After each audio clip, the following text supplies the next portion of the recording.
Il suffit d'un seul geste. Un arbre coupé, une décision humaine minuscule en apparence. Et la matrice commence à frémir, car dans la nature, rien ne se produit localement. Chaque acte traverse le vivant, comme une onde lorsque la forêt est entaillée. Ce ne sont pas seulement des troncs qui tombent, mais des relations invisibles qui se rompent.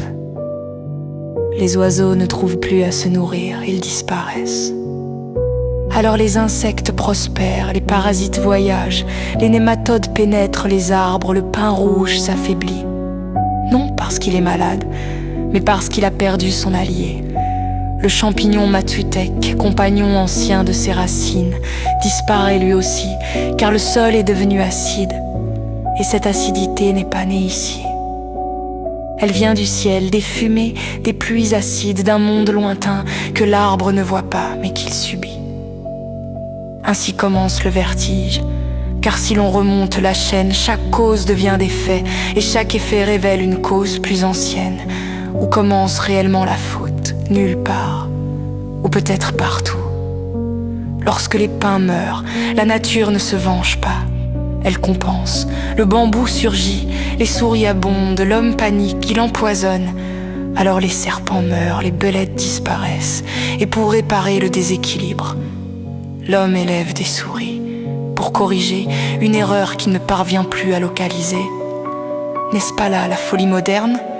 Chercher la cause dans le symptôme, réparer les faits sans jamais écouter la matrice, car la logique du vivant n'est ni mécanique, ni linéaire. Elle est fractale, chaque fragment contient le tout, chaque événement est l'ombre d'un événement plus vaste. La biosphère n'est pas un décor, elle est une conscience distribuée. Un réseau de résonance où l'arbre répond au ciel, où le sol répond à l'air, où l'animal répond à l'homme, et l'homme répond à ce qu'il ignore encore. La terre elle-même n'est qu'un noyau fragile de vie, suspendu dans une immensité physique presque infinie.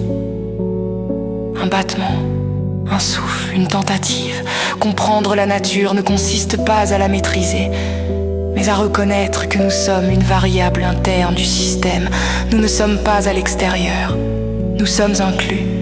Et tant que l'homme cherchera à dominer ce dont il fait partie, la matrice répondra par des déséquilibres, non pour punir, mais pour rappeler. Car le vivant ne parle pas avec des mots. Il parle par conséquence et parfois, lorsque le silence devient trop grand, il nous oblige à écouter.